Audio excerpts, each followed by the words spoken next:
Trump campaign is now reaching voters online. You are seeing the President of the United States. Look at the lines.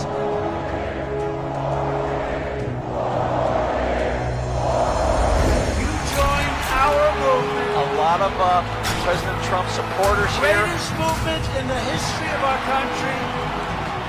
The most racist thing a person could tell me is that I'm supposed to choose something based on my race. You ain't black. Joe Biden has never been a friend to African Americans. Hello, and welcome to the first episode of what we call Truth Over Facts. China lied to us. They destroyed test kits. They lied to their own people. Since Ronald Reagan, we haven't had a president more engaged and more involved in the Western Hemisphere than this administration, and it's been a great partnership to work with him on. Well, you've heard of The View, but welcome to The Right View. And with us today is the Motor City madman, Ted Nugent, because this isn't your typical political show. It's the most important election in our lifetime. Joe Biden, who has a dismal record of economic failure and absolutely terrible ideas for the future. Oh, I'm in trouble. We are one people, one family, and one glorious nation under God. We will make America great again.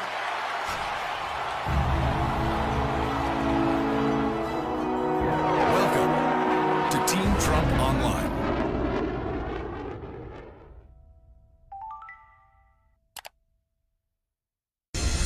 Wednesday just got better because the ladies are live discussing the hottest topics of the week with you tonight. And we will make America great again.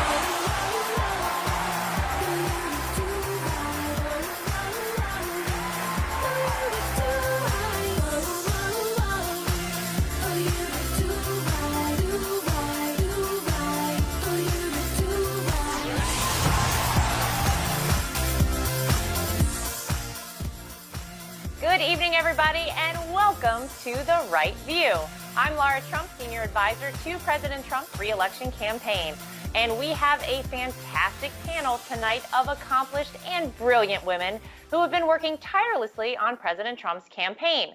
Kimberly Guilfoyle, National Chair of Trump Victory, Mercedes Schlapp, Senior Advisor for Strategic Communications, and Katrina Pierson, Senior Advisor to the Trump campaign. All right, ladies, let's jump in and get started. As we know, the nation has been under quarantine since the coronavirus pandemic reached our shores earlier this year. Thanks to President Trump's bold and unprecedented actions to combat coronavirus, the curve has been flattened. It's now time to reopen the economy and get Americans back to work. And that is exactly what President Trump and his administration are working to do. A recent Wall Street Journal editorial piece hit the nail on the head, stating it's worth noting that the states opening most slowly are big states run by Democrats that represent something like a third of the U.S. economy. This means a slower recovery for those states and the U.S. Let's take a look at this clip of President Trump at the Ford factory in Michigan. Since Florida's open, Georgia's open, many of these states are open right now. And if you don't open up, you're going to lose a lot of your businesses. They're going to have to open it up. You're going to be put at a big disadvantage. And a lot of the Democrat governors just don't want to do that. And they think it's good politically. I think it's very bad politically. All right, Mercy, what is your reaction to the president? Well, I first got to tell you that the president's absolutely right. I think what you're seeing with these Democrat governors, you got to scratch your head and say, wait a second, is this their political play going into the fall? Or are they just simply scared? You know, here we are at a moment in time where the president, along with the CDC, have offered guidelines on really the steps that these states have to take or should take to reopen the economy safely and responsibly. This is about wearing masks. This is about ensuring that you're still doing your social distance. But at the end of the day, this is about also the individual freedom. It's the fact that I think we, the people, have a better understanding to know that we can take on this responsibility. But at the same time, Americans are ready. There's pent-up demand. They want to get back to work. These workers are tired of just staying home and being scared all the time because they're listening to the media constantly, 24 hours, about the fear mongering, the pandemic. But then when you look at the facts and you look at states like Florida, Governor DeSantis has done an effective job of reopening up Florida and making sure that hospitals have the resources they have, that the people are slowly but surely getting back to work. And all of this because the governors have had the support of President Trump during this pandemic to ensure that the supplies and the testing are getting to these states. And I think that, you know, the Democrats are just going way too far with their approach of basically scaring the American people and really not allowing us to go back to work in a safe and responsible manner. And Kimberly, why are Democrat governors trying to hurt the national recovery? What do you think? Well, let me tell you something. It's like a frightening audition, okay? Because they want to be like the stunt double vice president pick du jour. They're running for VP. They don't care. And ultimately, they're running against America because Americans want to get back to work. You're right, Mercy. They are tired of being home, but they're eager to jump back into the American economy. And they know that President Trump is the one to lead them straight to the path to victory for a resurgence in the American economy and deliver 4 more years to President Trump, which is so essential to making sure that we get back on track. Because as we've talked about, ladies, before, this president is the one that built the greatest economy our country has ever seen. And they know that he did it before. He can do it again. That's basic common sense. He's going to do it. He's ready to do it. And Americans are ready to work as partners with him to make sure that that happens. And Joe Biden, what has Joe Biden ever done for this country except take a paycheck that at the expense of the American people? And he wants to continue to be rewarded, even though he's essentially has a legacy of failure. The Obama-Biden administration didn't do anything for this country. Why would we reward them with a second chance to destroy the American economy? We can't afford to do that. They're going to lose the White House. They're not going to be able to do it. They're not going to win the election. It's going to be incredible because President Trump is going to be the one to be able to deliver the economy, the election, and really a resurgence in America. Make America great. Keep America great. All right, Katrina, a recent Politico article reports that Democrats are spooked and panicked about the predictions of an economic recovery this fall. Why do they want to keep the economy closed? Well, you know, they should be afraid because what's happening is they were all giddy not too long ago. And to answer your first question about why they're the ones that are the slowest opening is because this is their typical political MO. You know, you can't let a good crisis go to waste. That's the playbook. That's exactly what they're worried about right now because they thought they were going to be able to stretch this crisis out long enough to do enough damage to the economy so that we would not be able to recover. Imagine that. Imagine people who are elected to represent the people of this country who want our nation to fail in the worst of ways. But that is what's happening right now. And they should be worried because I believe it was Jared Kushner who said maybe a week or two ago that come July, the economy is going to be rebounding and we're going to be back better than ever. And they of all people know, all of the Democrats know that President Trump, if anything, can jumpstart this economy and make it soar faster than ever before. So they should be very afraid.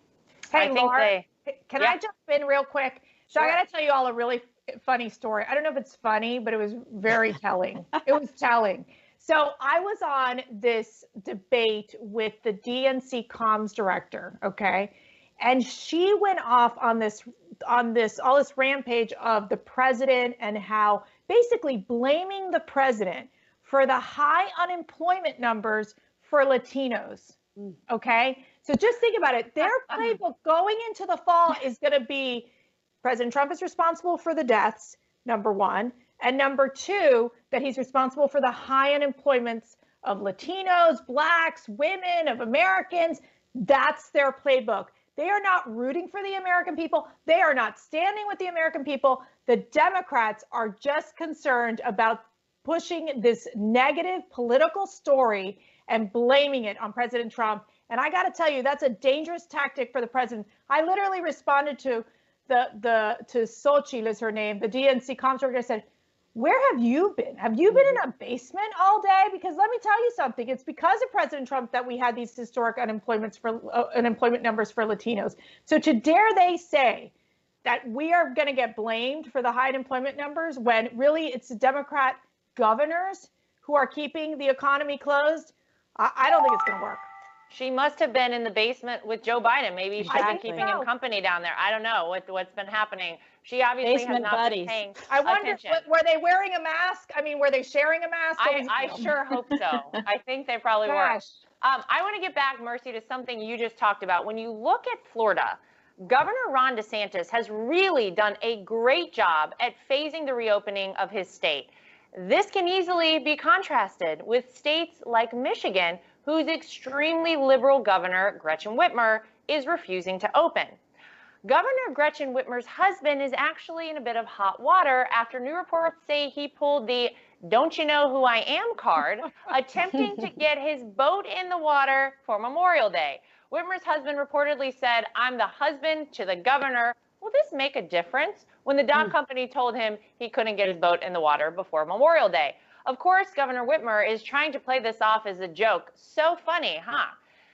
Kimberly and Katrina, can you contrast Florida being able to reopen without increasing their cases with governors like Gretchen Whitmer using fear-mongering to keep their economies closed? Kimberly, we'll start with you. Yeah, because one of them is actually just, basically weaponizing this whole election against at the expense of the American people. They care more about winning this election than they do about what's best for this country, for the economy, for the hardworking men and women. So they're willing to take it all the way. And this is totally in keeping and in character what they have been doing in the past, which is these witch hunts, these hoax, these investigations like the Mueller investigation, spying on Americans, spying on the campaign and on the president, the family, and anyone connected to the campaign. It's unconscionable. So of course, they would actually try to play dirty politics again and not open up their states, because I believe that they would rather do that than instead see Americans succeed and see Donald Trump actually reelected.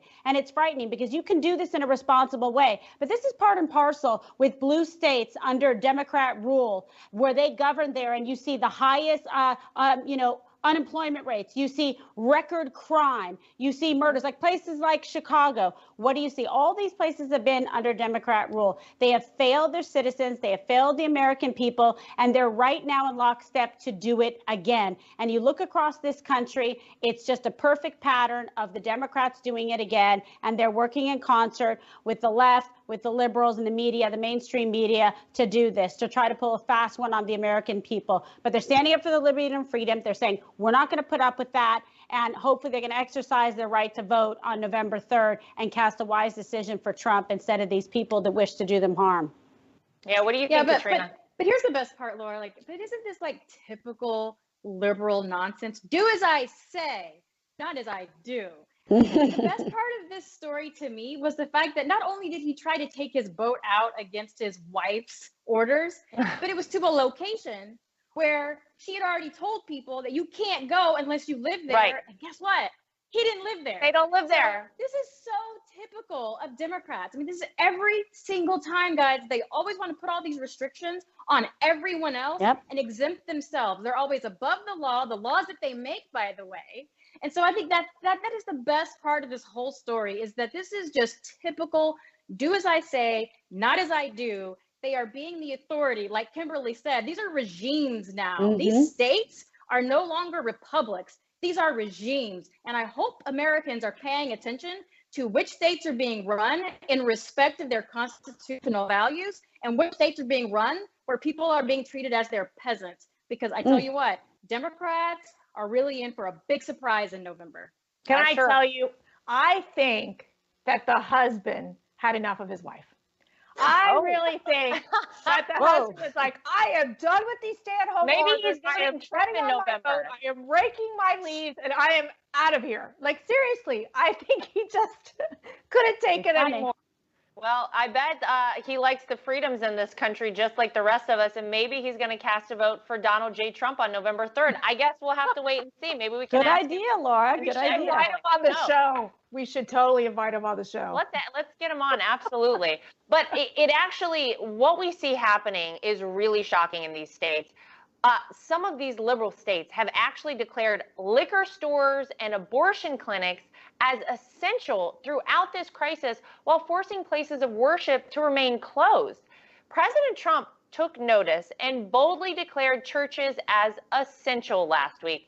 Now, the women of The View didn't like the president's decision to name places of worship as essential. Watch this.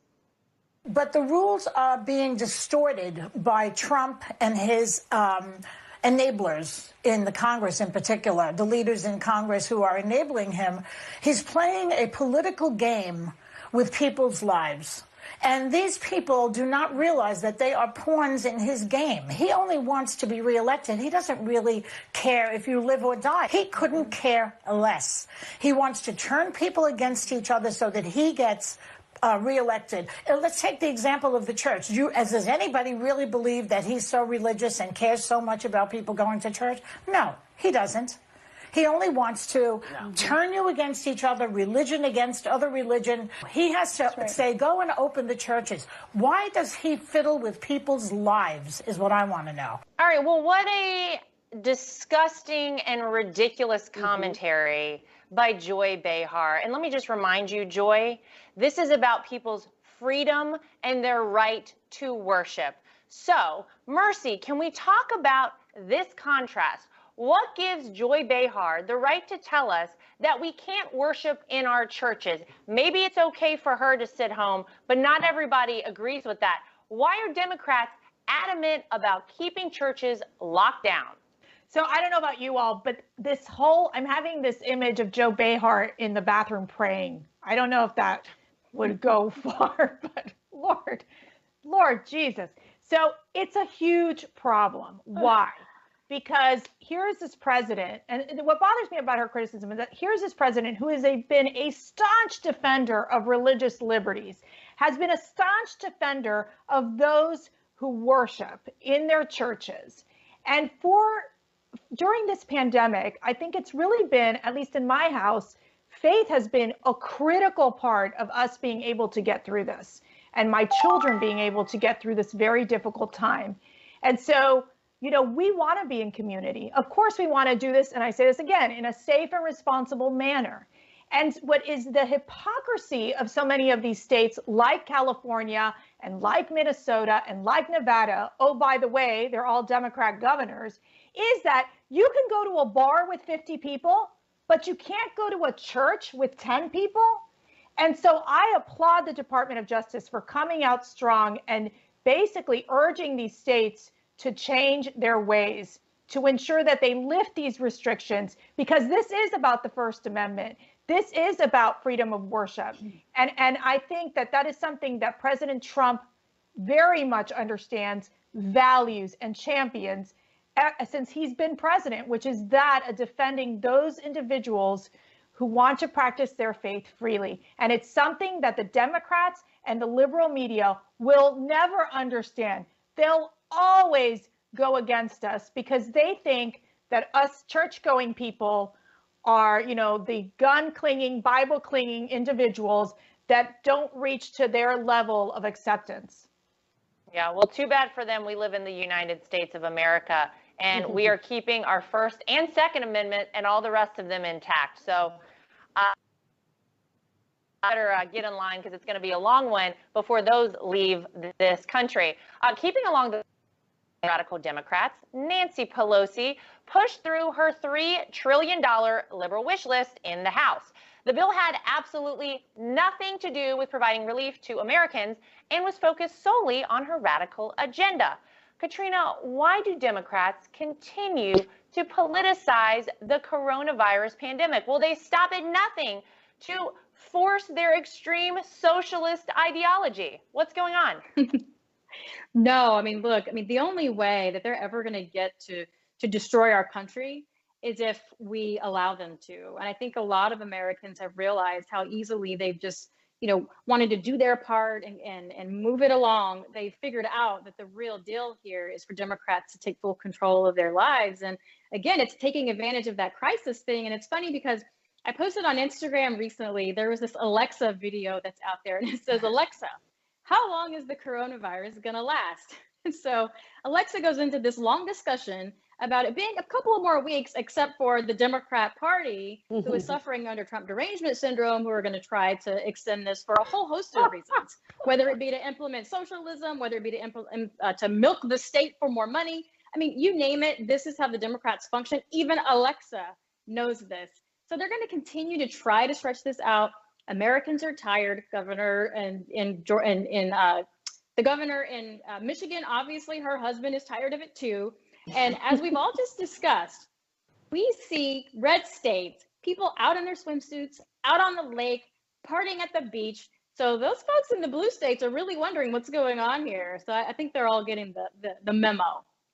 Yeah, well, I live in one of those blue states. I live in New York, and we would love to be out living our lives. We would love to reopen. The irony of this whole thing is that about 12 miles away from here in Connecticut, you can go out to dinner in a restaurant. Things are starting to open. Wow. Life is feeling normal. And all of our friends who live in Connecticut are like living it up. It's the greatest. Things are feeling, back like they should be. It's a little weird that a couple miles away, we're not doing that. Mercy or Kimberly, do you guys have any thoughts on this? Yeah, I think this is just really totally in keeping with Nancy Pelosi, AOC, the squad. They really just want to pilfer the American people. She's like a runaway teenager on a weekend with a checkbook, writing bad checks. She's all, how about $3 trillion? She doesn't care. If she'd be happy to wake up in the morning and wake up and go, good morning, Venezuela, because that's their vision for America. And communism, socialism has never worked for anybody. Okay, what works is opening America, getting manufacturing, infrastructure, cutting regulations, lowering taxes. Oh, who's done that?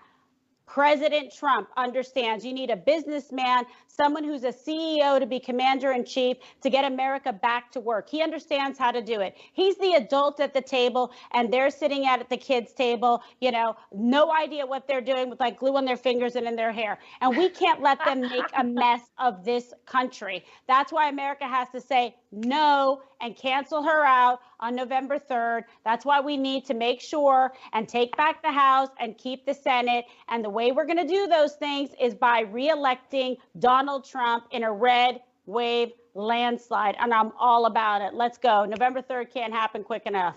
Boom. Hey, Laura, I want to add one quick thing that we saw Representative Scalise tweet about yesterday. It was House Republicans are suing Nancy Pelosi to block her proxy voting power grab that lets her unilaterally pass legislation with just 20 members present. Wow. I mean, that is insane. We can't let her get away with this. This is what she is focused on doing. These Democrats will go into power, and believe me, they will get rid of filibusters. They will ensure that they have absolute control to pass whatever legislation they want to do. It's why we got to Kimberly's point, vote these Democrats out. Yes, that we do. All right, everybody stay right where you are. We're going to take a quick commercial break and we'll be right back with more of The Right View. But I tell you, if you have a problem figuring out whether you're for me or Trump, and you ain't black. Take a look at my record, man. When I marched in the civil rights movement, I marched with tens of thousands of others. He had not actually marched during the civil rights movement and kept telling the story anyway. I came out of the civil rights movement. I was one of those guys that sat in and marched and all that stuff. Now, his aides went back to say, look, he was in office marching for the idea. That's not what the word marching means. Twitter. I was not out marching. If you have a problem figuring out whether you're for me or Trump, and you ain't black. They're going to put you all back in chains. And you ain't black. Poor kids are just as bright and just as talented as white kids. You ain't black. You ain't black. You ain't black. You ain't black. The most racist thing a person could tell me is that I'm supposed to choose something based on my race. You ain't black.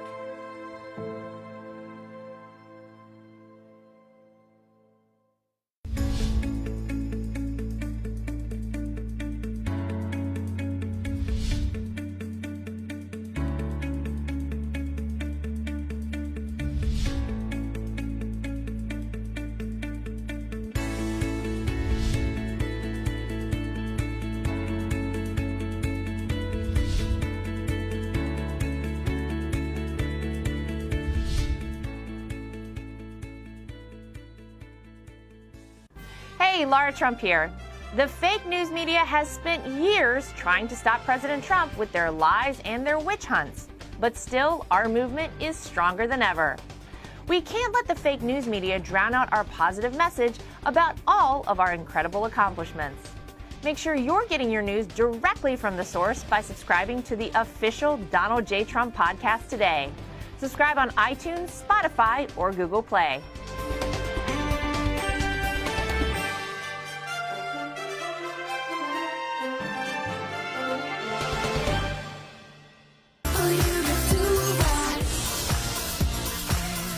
Welcome back to The Right View. I'm Kimberly Guilfoyle. Joe Biden's shocking comments this week are yet another example of he and the Democrats taking the black community for granted. Democrats seem immune to the essential idea that a candidate must earn their vote. In fact, Democrats have a long history of taking minorities for granted. And Joe Biden himself has a long history for making racist remarks. Let's play the clip of Joe Biden on The Breakfast Club. But I tell you, if you have a problem figuring out whether you're for me or Trump, then you ain't black. You can't make this up. Yeah. All right, to no one's surprise, Whoopi Goldberg and the other hosts of The View never brought Joe Biden's "you ain't black" comments up for discussion on Friday. Shocking. Even though it was the biggest story of the day. And on Tuesday's show, however, the ladies finally discussed the abhorrent comments made by the former VP. Let's take a look at this clip of what Rep. Clyburn from South Carolina had to say about this. I cringed, no question about that. It's kind of interesting, though. You know, Charlemagne, or Leonard, is from South Carolina as well. In fact, he and my wife, my late wife, shared the same hometown, Moncks Corner. We hung out together last homecoming at South Carolina State. So I know him very well. I know what his job is. His job is to push the buttons, and he does that very well. In this instance, Joe did not do as well as I had hoped in responding, but I will say this. I go about my business every day comparing Joe Biden to the alternative, not the almighty. He is not a perfect person. None of us are. So what my decision now is to determine who I feel should be the next president of the United States. Look, he's not a perfect person. All of us have misspoken. We sometimes say things we do not really mean. They come out a little bit wrong, and that's what happened here. Okay, well, that was perhaps, I guess, the best defense they could give for Joe Biden. But let me tell you something. While other people were sweeping it under the carpet, we weren't, right, Katrina? I mean, Katrina has really, you came right out on this, talking about it. You know, Joe Biden, he really even hasn't apologized, let's be honest. He just said he regrets the comment. So why is it, and how can Democrats actually justify, and the media simply just sort of pawn off, blow it off, Joe Biden's extremely offensive comments, just as like, oh, we all make a mistake here and there? Well, because that's what they do. And for so long, Kimberly, they've been able to get away with it. The media has been covering up for Democrats since as long as I can remember. But the only reason that this really broke through was because of the other Black people who were not Republicans talking about this. You know, this is one of those things that, you know, you hear somebody like Clyburn say, well, you know, he just misspoke. Really? So we have 40 years of misspeaking? We actually did, through the Black Voices for Trump Coalition, an entire show last week just highlighting some of the racist comments and people that Joe Biden called his friends. We're talking about people who didn't want to integrate Black children with white children. We're talking about people who said Black people are inferior. These are his friends. I wonder if Clyburn's ever asked Joe Biden, hey, you want to apologize for that one? Because guess what, guys? Yeah. It's 2020. And Joe Biden has never, to this day, apologized for any of those comments, any of those associations. And let's not forget about, you know, the clean and articulate candidate, Barack Obama. So I'm pretty sure his VP candidate's going to have to be quite clean and possibly articulate in order to cut the row here. But here's what's so insane about all of this. This is not new. And so when you see somebody like a Clyburn say that, other Black people see that and go, well, maybe he's right. This is what Black people don't know that they're figuring out today. And that's what we call the devil's bargain. The devil's bargain are all these black Democrats who support white liberals because they keep them in power. So they get the scraps from the white liberals. And so they go out there and they corral the black vote. Come on, come on. So for 40 years, you've heard this, oh, we're going to help you. We're going to raise the black community up. Joe Biden has done nothing. Exactly, for lip Black service. America. If You're anything, right. he's done everything to hurt Black America because white liberal policies hurt Black and brown people in this country, and they're seeing that now. So I just wonder if the media is even going to ask Clyburn, since he's still supporting of Joe Biden, if he's ever apologized to him personally about those affiliations or about anything that he has said about Black people over the last 40 years. Chances are likely not. No, and you were great, Katrina, calling him out. You had the T-shirt on. I was putting it on my Insta story. You did the post. We Let's also show have it on our Instagram. Check this out. There we go. By the way, can I just say that Clyburn's remarks there, what's the greatest display of jazz hands I've ever seen? If anybody took dance, jazz hands are like, oh, look over here, not over here. Talking about Charlemagne, oh, he's from South Carolina. He's from my wife's hometown. I'm sorry, that doesn't matter at all. We're asking you about the extremely racist comment that Joe Biden made directly to the American public, and you're talking about where Charlemagne's from.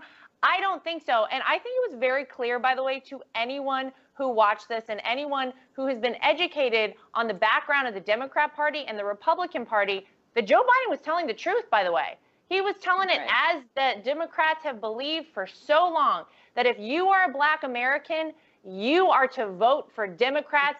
We got your vote no matter what, no matter how badly our policies reflect in your community, no matter if we do anything for you at all. It's a lot of promises, and then we get to Washington, D.C. and do nothing. Joe Biden told the truth there of exactly what the Democrats think of Black Americans in this country. So I hope people were paying attention.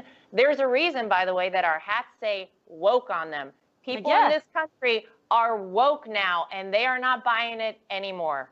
You're absolutely right, Laura and Katrina, because, you know, minority Americans, they deserve better than Joe Biden. Okay, don't sell out to a guy like that. He doesn't care. They've just totally taken your vote for granted.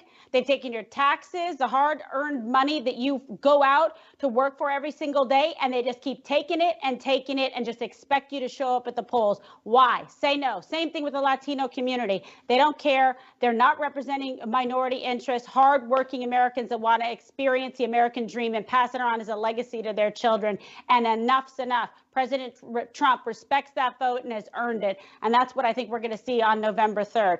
I want to highlight a quote from an op-ed from the Washington Post written by 7 Black women that says, quote, very simply, Vice President Biden, you owe us, you need us, and you must not take our votes for granted.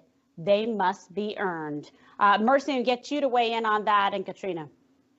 Well, I got to tell you, I think it's so telling that these women felt it was so important to deliver this message to Joe Biden, because when you look at the record of Joe Biden, where he was supportive of the 1994 crime bill, which led to mass incarceration in the Black community and the Hispanic community, and the fact is that his record is so weak in really uplifting Blacks out of poverty. And so when you compare that to President Trump and his record of low unemployment for Blacks, of ensuring that Blacks had economic opportunities, of the criminal justice reform, which he knows has impacted so many lives in those communities, and being able to share that message. And I know, and I'm so proud of Katrina and her team, because they do this every day of talking about what the president has accomplished. It is nonstop for them as they're going in there. They're going to open up our Black Voices offices, which is so great, because one of the problems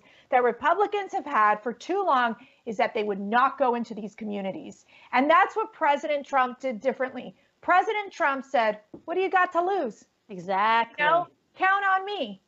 And so I think that that is a very powerful message. And I give so much credit to what the campaign is doing under the leadership of Katrina in Black Voices, and really staying focused and talking with the Black community to say, come to us. You're seeing what you're doing with Joe Biden here. I mean, Joe Biden literally, in the CNN interview he just gave, literally blamed the host by saying, quote, he's being a wise guy, and I just responded to it. Not only did he not apologize, but he's blaming the other guy. It just shows how weak and how little Joe Biden is. It's so true. This is and typical, Katrina, Mercy. I want to compliment you. Remember when Cory Booker said, you hung out with these guys who called the black people boy, and he said you should apologize for that. That's right. He says, well, Cory Booker should be the one to apologize. He knows better. It's the same thing. Sorry, go ahead, KG. Yeah, I was giving you a compliment, but all good. You go, girl. But I was going to say, it's amazing when you see the difference that one person can make in the country. That's what I love about America. Like Katrina, you've just been on fire on this issue, getting people to really stand up and use their voice, have their vote be counted and earned. What you've been able to do, like Mercy said, with Black Voices for Trump has been fantastic and empowering to Black men and women, an example for Black children in this country as well, which I absolutely love. And here's what I have my question for you. Why does Joe Biden feel so entitled to the Black vote? He feels entitled because for decades, they've had this vote locked up. They've been able to use one word, racist. And that is what kept Republicans, to Mercy's point, from not going into those neighborhoods. And if you don't show up and ask for the vote, Kimberly, you don't get it. And they have never expected a Republican to do that. And the courage of Donald J. Trump in 2016 to go to Detroit, to want to go to Chicago and ask people, what do you have to lose? That kind of courage was a spark. And now we have an opportunity with the accomplishments that Mercy mentioned. I mean, Barack Obama didn't do anything for historical Black colleges and universities. They were still coming back every single year begging for money.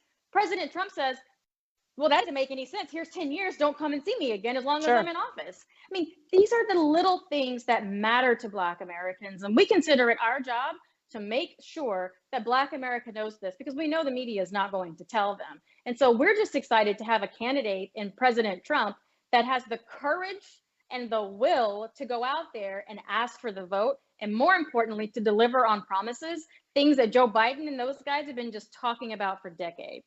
My God, it's so true. Let me tell you something. Just we were talking about earlier in the program, but places of worship and churches. While Democrat and blue state governors and officials are shutting down churches and Black churches across this country and won't let them worship, who stood up? Who stood up for the Black community and the Black pastors and the Black churches in this community, in this country, and said, open your doors and worship? That's America. That's Donald Trump's vision for America and of religion and freedom of religion in this country. If you want to even pick one issue to vote on, there's a good one right there. So, Laura, I want you to talk to our viewers about how Joe Biden has repeatedly, and this is another example of it, failed the Black community. Well, you don't have to look very far. You look at the 1994 Clinton crime bill, which Joe Biden was a big champion of, and it incarcerated disproportionate numbers of Black men in this country for nonviolent offenses. Thanks to Donald Trump and the First Step Act, those people are getting a second chance at life. The first comprehensive prison reform in 3 decades, thanks to President Donald Trump. You look at things like the fact that the Democrats and Joe Biden are more concerned with illegal immigrants than the 9 million Black Americans living in poverty in this country. And it's absolutely astounding that the fact is, I think we're going to see something happen in 2020 that will be historic with the Black community in this country. I agree. And Katrina, you remember you and I were on a bus together with Diamond and Silk and with Lynn, traveling all across this country, and the places that touched me the most that we went in 2016 were these inner city communities. They never expected us to come there. We reached out to them. They were so thrilled to have people that came to listen to their stories, to pay attention to them. I remember the place in Philadelphia, literally this neighborhood has so many murders that they have a coffin out on the sidewalk constantly just to remind people how bad it is in their community. These are the communities that sat up and said, wait a minute, what do we have to lose? The Democrats have done nothing for us. They're putting illegal immigrants ahead of us in this country and ahead of American citizens.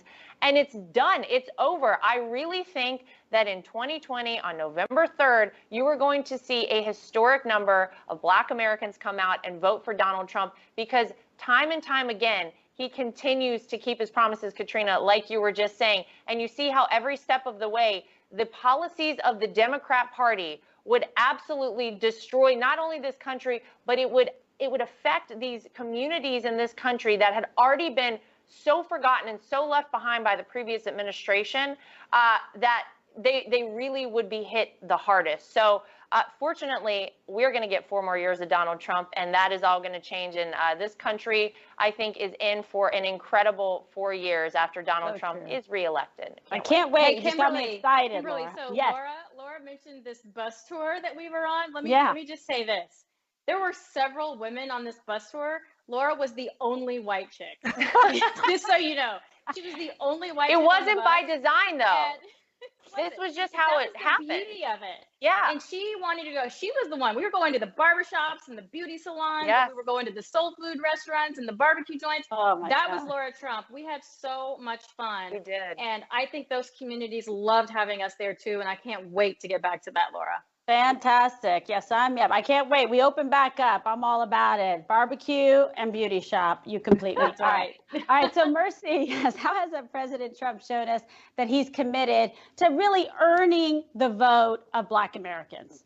Yeah, I mean, we've talked about this in all of us in part. We've talked about obviously the fact that for President Trump, and I think, you know, he really has understood that it's about providing opportunity for all Americans. And we're not going to leave anyone behind. And it is about the forgotten man and woman. And part of the forgotten man and woman has been the Black community for way too long. Because for the Democrats, it's really easy to say, you know what, government's the solution, government will take care of you. And then all of a sudden the Black community is saying, like the Hispanic community, saying, no, we've got this. We're going to work hard. We're going to succeed. We're going to make sure our kids have the choice that they want to go to the best schools that they want to go to, and take it to the next level. And I think for the president, he understood it. It's why he's also been a champion of school choice, an issue that we know important.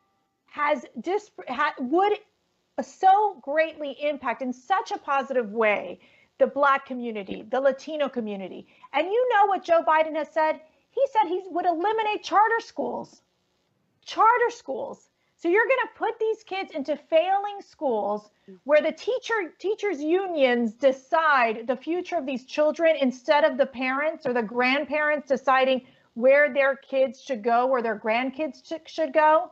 And yet the Democrats and Joe Biden refuse to allow our children, these children, to have a chance at a quality education, a better education where you empower the parents.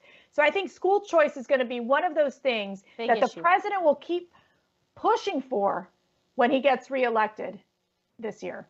And I hope he does. I think it's very important. And we saw that even the State of the Union, it was highlighted, and the powerful impact, the ability of choice, to be able to provide a wonderful education of your choosing to your child, to have a future and have some promise of hope for a better life. And I think it's important, it's imperative that we have President Trump in. Again, here's another issue and a reason to make a choice for Trump. All right, going back to the View on Friday's show, Yvette Nicole Brown said that Joe Biden's running mate should be a woman of color.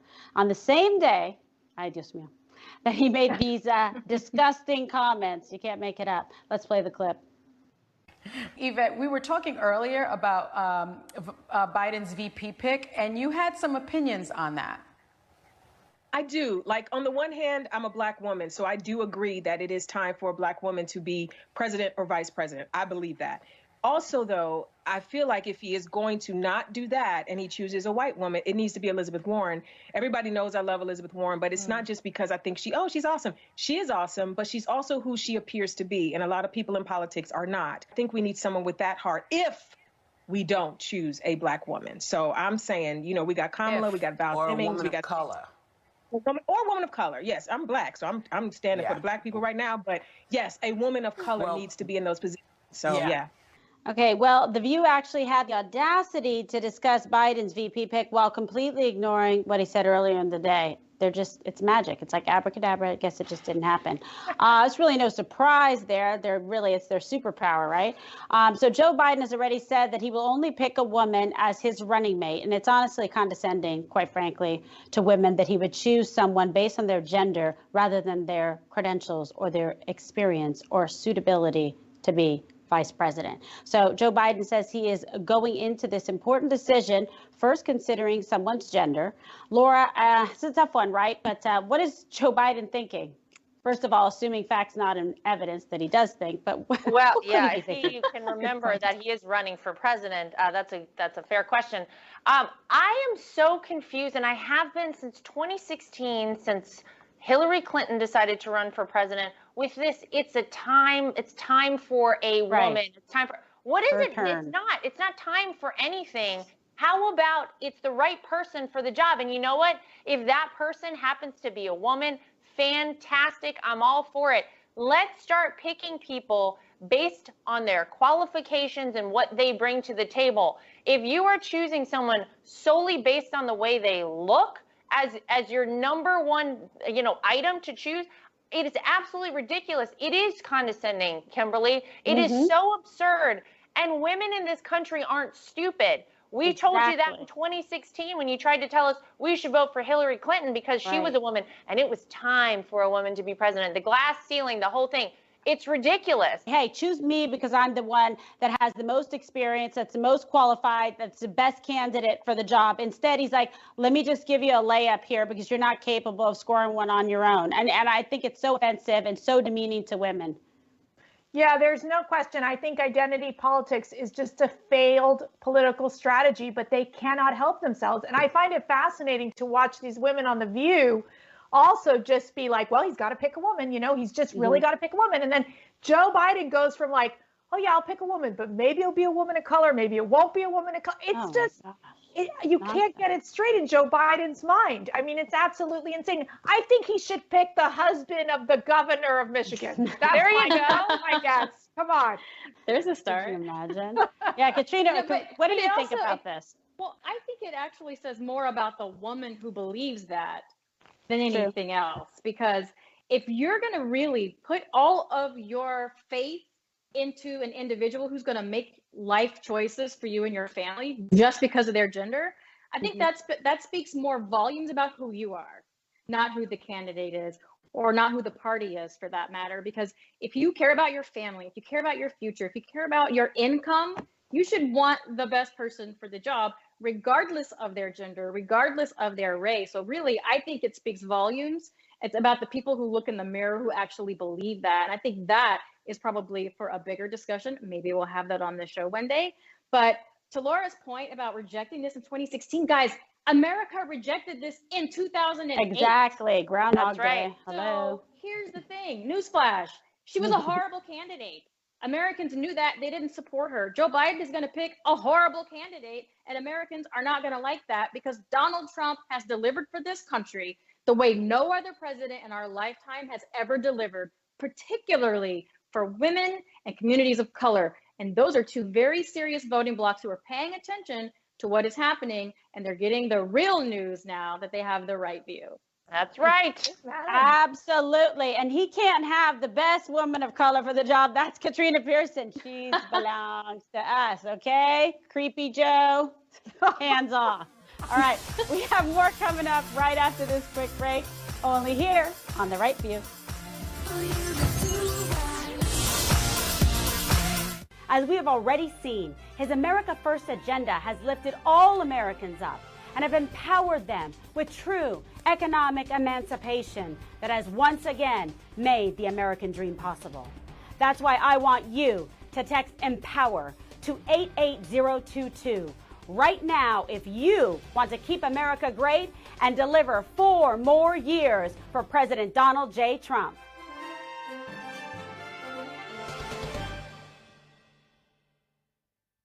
Mass incarceration has put hundreds of thousands behind bars for minor offenses. Joe Biden wrote those laws. Every major crime bill that's come out of this Congress has had the name Joe Biden on that bill. We do everything but hang people for jaywalking in this bill. Joe Biden's policies destroyed millions of black lives. Joe Biden may not remember, but we do. In 2016, we built an unbeatable operation that changed history. Now, we unveil our next breakthrough. The exclusive Trump 2020 app. This isn't just an app.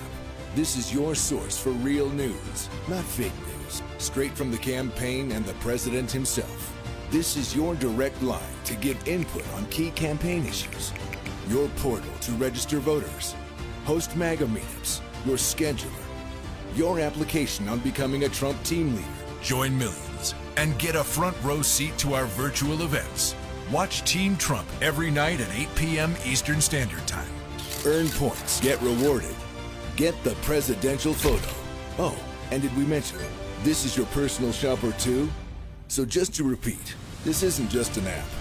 This is your tool to keep America great. Join the army for Trump and download the app today.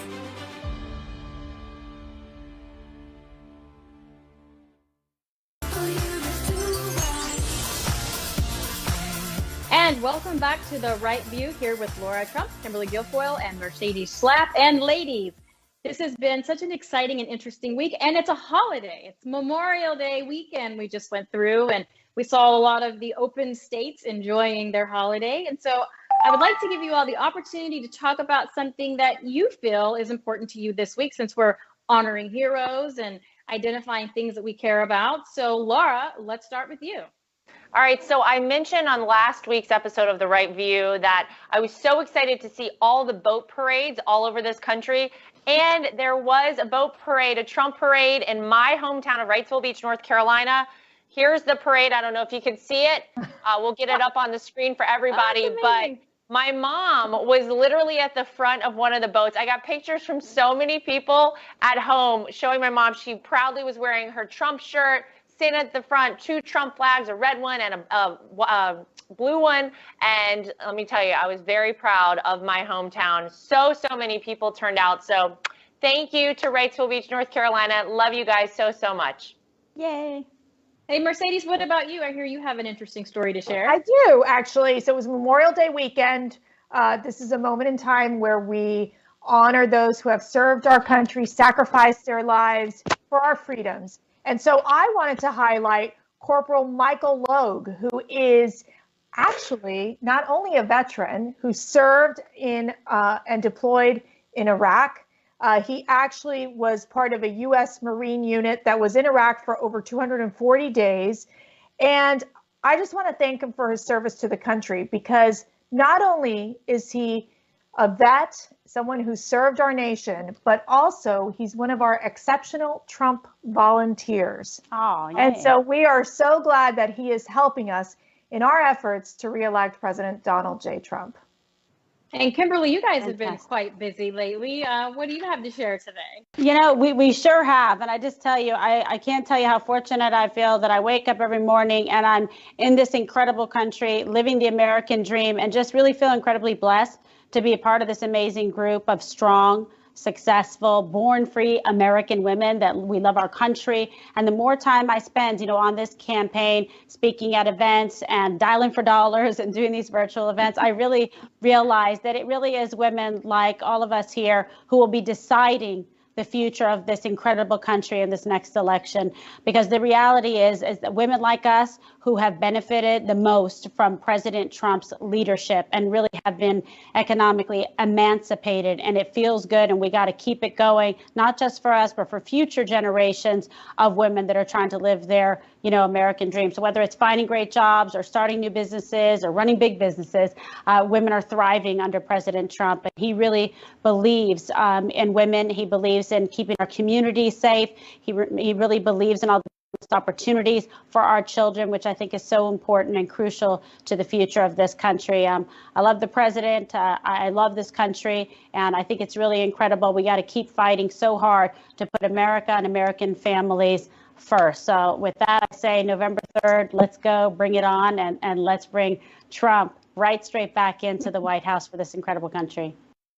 And thank you, Kimberly. And I too am honored to work with all of you wonderful women doing great things for our country, supporting one of the greatest presidents of our lifetime. And, in this honor of Memorial Day, I too would like to honor someone. There's a gentleman named Bobby Michael, who is on our Black Voices for Trump advisory board. And he is having his 60th birthday next week, and he has served our country for 20 years. So I want to say happy birthday to Bobby Michael. He and his wife, Cayenne, have been staunch supporters of President Trump. They lost their son at the hands of an illegal alien in Florida, and they have been out there on the forefront fighting for our president. And so I wanted to give them special recognition and for Bobby this Memorial Day. So thank you all so much for joining us. And if you would like to help us in the fight to re-elect President Trump, here are some ways you can join us. The Trump 2020 campaign app available on Apple and Android. You can sign up for armyfortrump.com to join our grassroots efforts by attending trainings, hosting MAGA meetups, and help with phone banking. And as always, text Trump to 88022 to join the fight with the Trump campaign. And if you are a woman with the right view, text Empower to 88022 to connect with women like you all over the country. Thank you for tuning in this evening. Team Trump Online is on 7 nights a week, and we will see you with the right view next Wednesday. Don't forget to RSVP, and we'll